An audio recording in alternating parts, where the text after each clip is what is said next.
Welcome to the news with me, Job Frank Chakaza. The headlines this hour.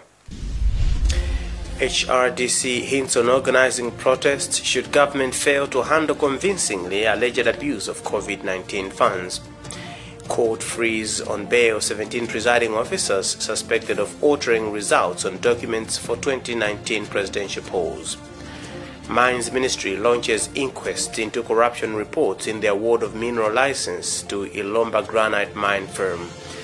And in sports, Malawi National Council of Sports demands 4-year financial expenditure report from NAM. Now the news in detail. Human Rights Defenders Coalition has hinted on mobilizing the citizenry for nationwide demonstrations should government fail to act convincingly on alleged abuse of 6.2 billion kwacha meant for COVID-19 response. Chairperson for the body, Gift Trappens, said at a media briefing in Lilongwe that through its whistleblowing initiative, HRDC has received overwhelming evidence on alleged abuse of the funds. We have a report filed by Winston Kaimira. In a statement read by National Coordinator Luke Tembo, HRDC demands declaration of allowances received by Presidential Task Force members and information on procurement of goods and services for the COVID-19 response. The body alleges that no security patrols in border posts have been conducted in enforcement of COVID-19 preventive measures, yet 150 million kwacha was allocated for the task.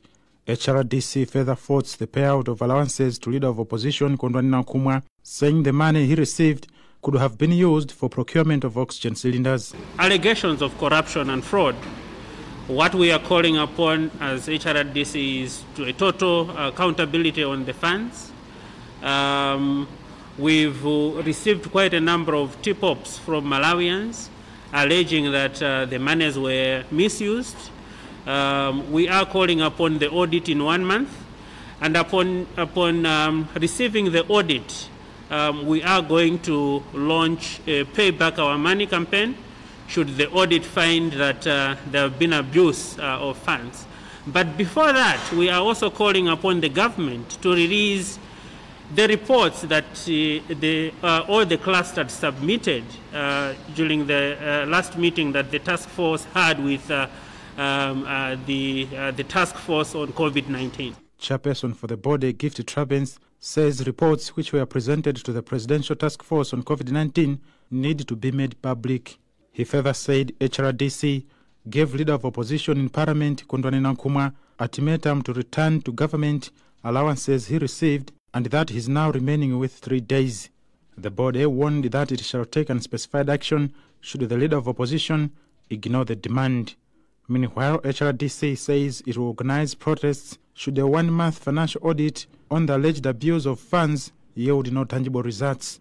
Reporting for Zodiak in Lilongwe, this is Winston Kaimira.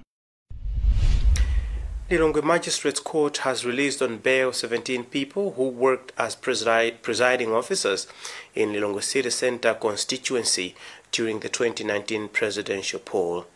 The 17 were arrested on suspicion that they altered election documents of the nullified presidential poll. The case has been adjourned to March 19 when trial will commence. John Pokayunu reports. 17 people who worked as presiding officers during the 2019 nullified presidential elections were on Tuesday taken to court where they were formally charged of falsifying documents relating to elections. They appeared in court in 2 groups.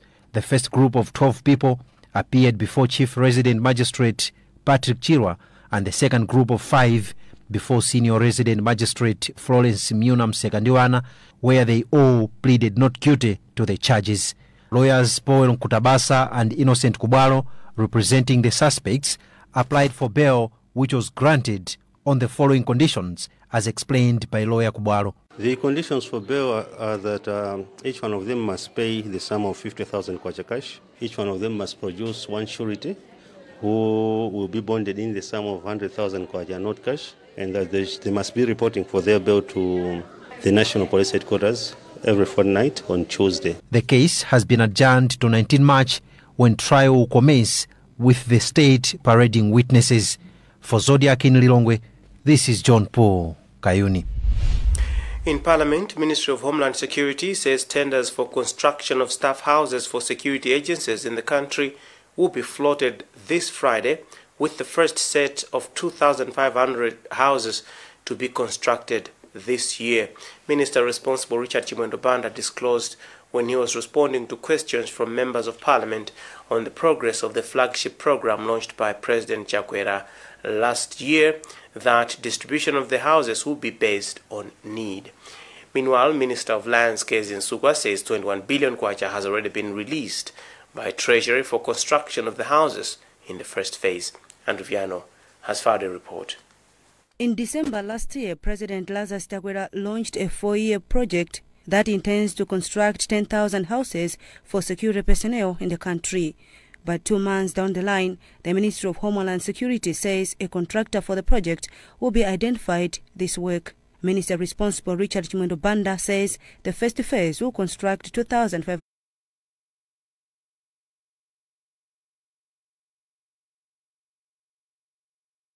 houses. We look at areas which our priorities go to do with the number of police stations, and it's not only for police, it's for immigration and prison as well, and the military. So we look at the number of areas that we must focus on. We don't go by our geographical distribution. We just look at how many police stations or how many immigration posts we have, and the need which is there, then we will look at that. Minister of Lands Kezi Nsugwa says 21 billion kwacha has already been made available for construction of the first 1,000 houses in the first phase. We intend to do this by having to engage more Malawians so that we sort of empower them. How we're going to do that is that we are going to reduce the categories. In the past adverts, we needed people who are in the unlimited category, but this time around, we have to go down so that more people should be able to participate. We will, in this particular phase, we are targeting close to 2,500 houses, but we will start with about 600 this week, and then the other lot will come a little bit later. Malawi has about 14,000 police officers, but only 3,000 are accommodated in government houses. At least 368,000 hectares of maize have been affected by 4 army worms, raising fears that over 700,000 families across the country will be food insecure. Spokesperson for the Ministry of Agriculture, Gracia Nlungu, told us the worst hit districts are Mzimba and Rumpi in the north, Salima, Nkhotakota and Nchisi in the center, and Machinga, Mangochi, Balaka, Neno, Mulanje, Cholo, Chikwawa and Nsanje in the south. Lungu said the ministry has so far distributed 16,000 liters of the required chemical used to kill the pests to all agricultural development divisions. Hastings Jimani reports from Mulanje. 4 armyworms are back on the pro-ravaging crop fields, as has been the case in the past 3 consecutive farming seasons. As we speak, thousands of hectares of maize fields are under attack.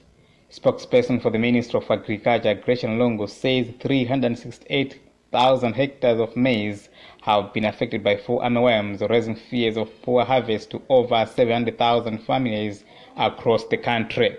About 368,000 hectares of maize has been affected by this 4 armyworm. It means that in these areas, about 700,000 families are the ones who have been affected with this 4 armyworm. Lungu said the worst hit districts are Nzimba North and Romp in the north, Salima, Nkhotakota and Nchisi in the center, and in the south the worms have affected Machinga, Mangochi, Balaka, Neno, Mulanje, Cholo, Chikwawa and Nsanje districts. He said the ministry has so far distributed 16,000 liters of detamethylene, a chemical that kills 4 armyworms, to all agricultural development divisions. In Mulanje, most farmers are killing the worms using physical, indigenous and cultural methods. Yas Nyurenda is Director of Agriculture, Environment and Natural Resources at the Mulanje District Council. So that's why we're trying to have several trials on for armyworm control. There you have seen using Tephrosia vogeri, locally known as Wombwe. The other farmers were using just hand crushing. In some area, you find that they use the liquid from the ash, the sand particles. The idea is we want to find which way is effective to control the armyworm in that particular area. Apart from 4 armyworms that have affected 16,961 hectares of maize in Mulanje, dry spell has also affected 21,000 hectares, and this has affected 60,000 farm families. Janet Chazorokera from Makoloma village in Mulanje is one of the farmers whose maize crop has wilted and laments the situation.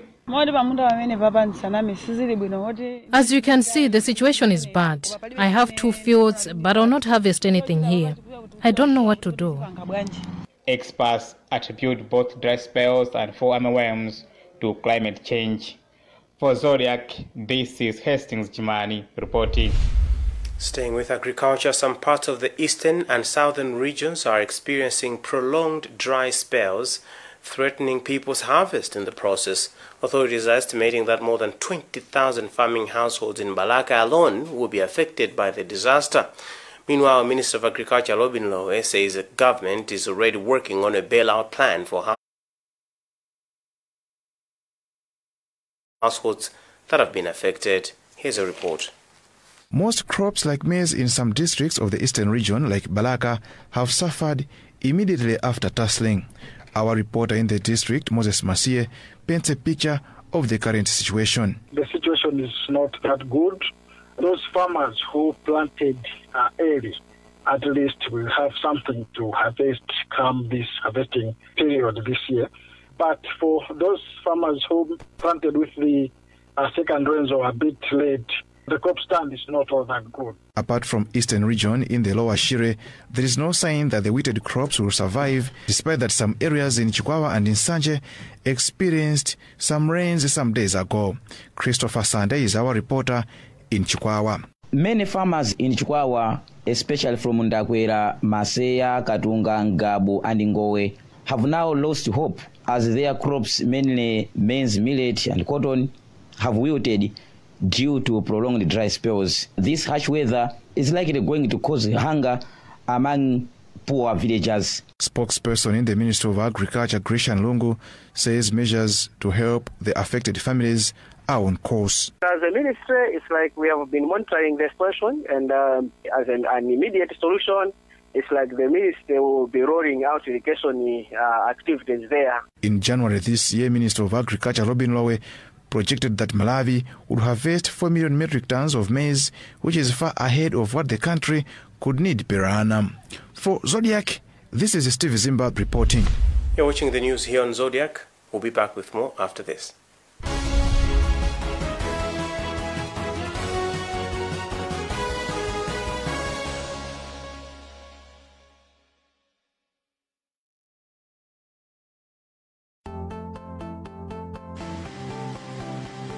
Bliss Body Lotion is well refined to give your skin full hydration, leaving you feeling fresh throughout the day.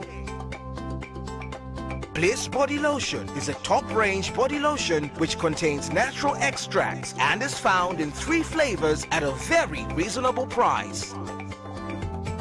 Bliss Lotion Aloe Vera, Bliss Lotion Instant Hydration, Bliss Lotion for Men. Get yourself Bliss Body Lotion today in all leading stores across the country.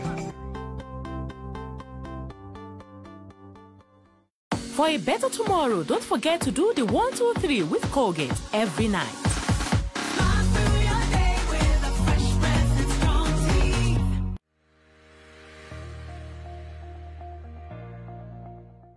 Precious things have a secret formula. While John is busy trying to impress, James discovered Tangu's secret.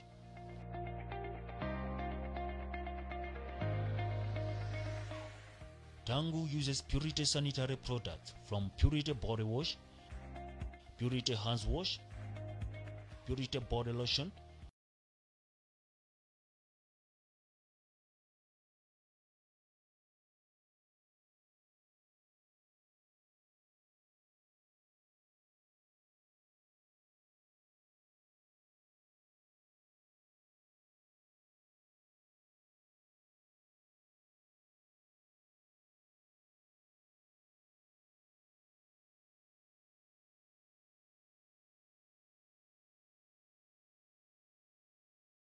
everything in between. Yes, but Protex is different. Its reinvented formula with flaxseed oil boosts your skin's natural anti-germ defenses by 10 times more, protecting you against 99.9% of germs. So what keeps us healthy? Protex! Good health starts here. The University MBA is a great experience. You can study, work, and take care of your family. And it's affordable too. General scholarship is a payment plan. My MBA expanded my career options. I now lecture part-time, I'm a customer care consultant, and a motivation speaker.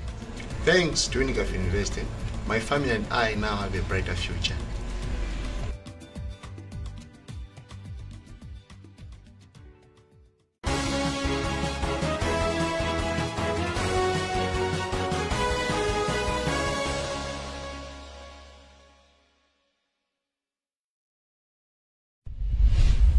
Welcome back to the news. Let's look at the headlines as we continue.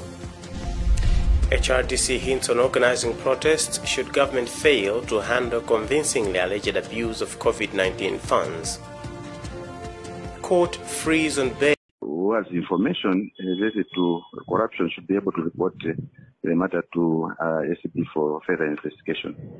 So that's what we are saying. It's not a letter, it's a press statement. It was supposed to be in the newspapers today, but I think due to other issues, it's not yet out. Osa Muntali, the chairperson for Natural Resources Justice Network. We gave two outright conditions. This final one, which would have been the first, was for the ministry to have their admission published in the newspapers, Day Times Nation newspaper.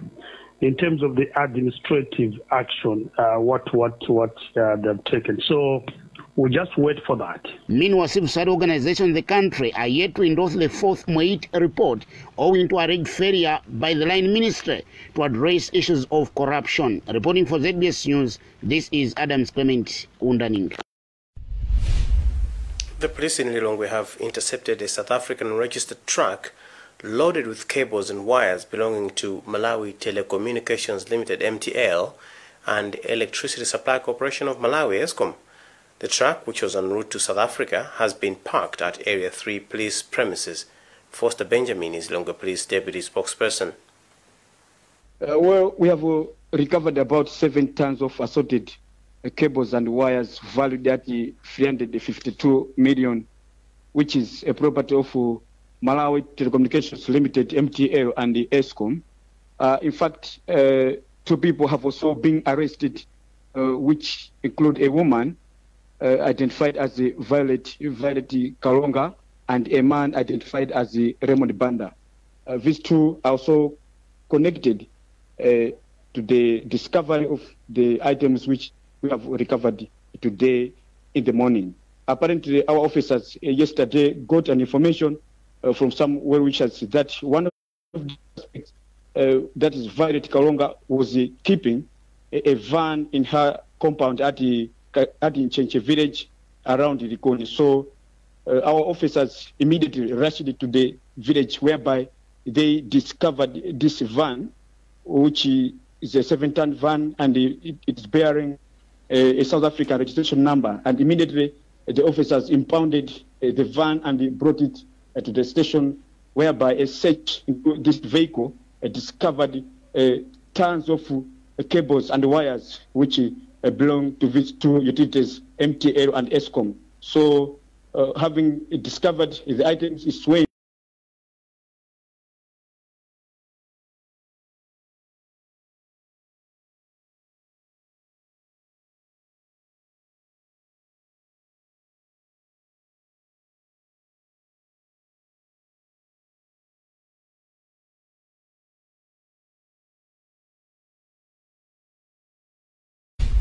Traditional leaders in Kasungu say the implementation of customary land laws has eased pressure on chiefs to resolve land disputes. The disputes are said to be on the rise due to rapid population growth. Senior Group Village Headman Utonde from the area of Senior Chief Lukwa was speaking on the sidelines of a customary land certificates issuance exercise in the area. Nonkubu reports. A lot of 685 households from the area of Group Chingamba in the area of Sinyo Chifirugo and Kasungu finally have their customer land certificates. This followed a 5-year pilot project which the government of Malawi was implementing in partnership with a consortium of Oxfam, SEBA and LandNet in the district to test recently amended customer land laws. Senior G.V.H. Utonde of the area has told Zodiac that the issuance of customer land certificates will put to rest land-related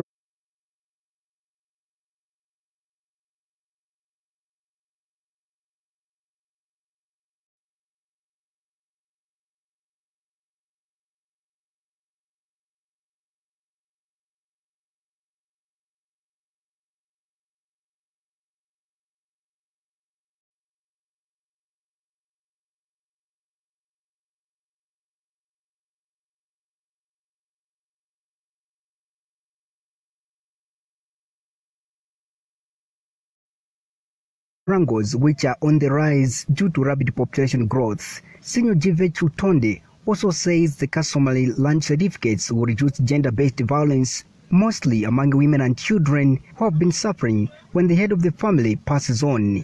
68-year-old Lida Piri was the first female farmer to receive her customary land certificate. She told Zodiac that she was excited that her customary land is protected by law.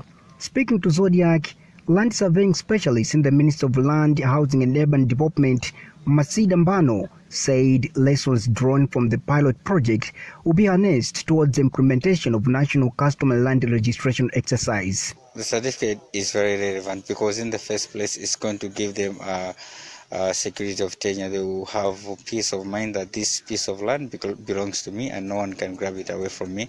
There are also other benefits which they can have from the certificate, like they can get loans using the certificate, and moreover the certificate is for lifetime and they're not going to be paying anything to government, so it's more like free for them because they have not paid anything for the processing.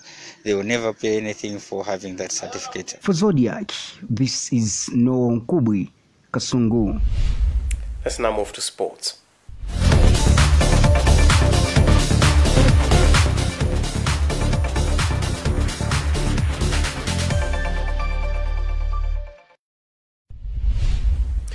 The Malawi National Council of Sports has demanded a 4-year financial report from Netball Association of Malawi as the body continues to allocate close to 200 million every year from government. Sports Council's Chief Executive Officer Henry Mereka has told us the netball governing body has also been advised to produce expenditures for the Presidential Initiative on Sports. The council has given NAM until next month before it conducts its elective convention. Sam Banda reports. Mereka says the financial report is of paramount importance because it will give the netball governing body the backing for further government allocation and is amongst the key reforms which NAM will have to adapt towards achieving effective financial prudence. For the last 4 years, according to Mereka, the Netball Association of Malawi has been receiving an annual allocation of about 200 million kwacha for activities such as grassroots development, organizing local competitions, as well as catering for Malawi Queen's assignments, and this is the money which the current administration has to account for before the forthcoming elective convention next month. This year's allocation for the Presidential Netball Cup, which is part of the Presidential Initiative on Sports, is still intact following the suspension of activities due to COVID-19, but Mereka says a report for the previous expenditures will also be needed. We have been on the process of trying to instill the financial discipline. Once we have that financial discipline, that's when we shall be able to have value for money.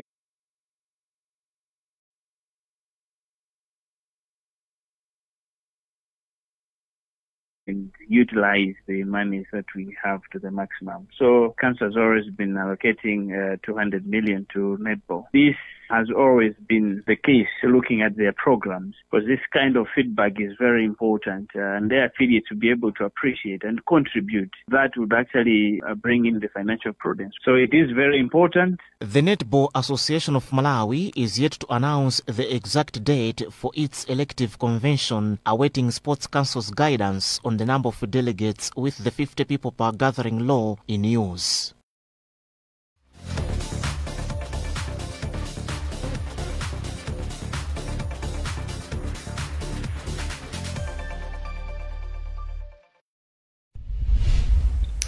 Well, that's it for now. Let's take another look at the headlines before we leave. President Chakwera expected to appear before Parliament on March 10 to take questions from legislators. HRDC hints on organizing protests should government fail to handle convincingly alleged abuse of COVID-19 funds.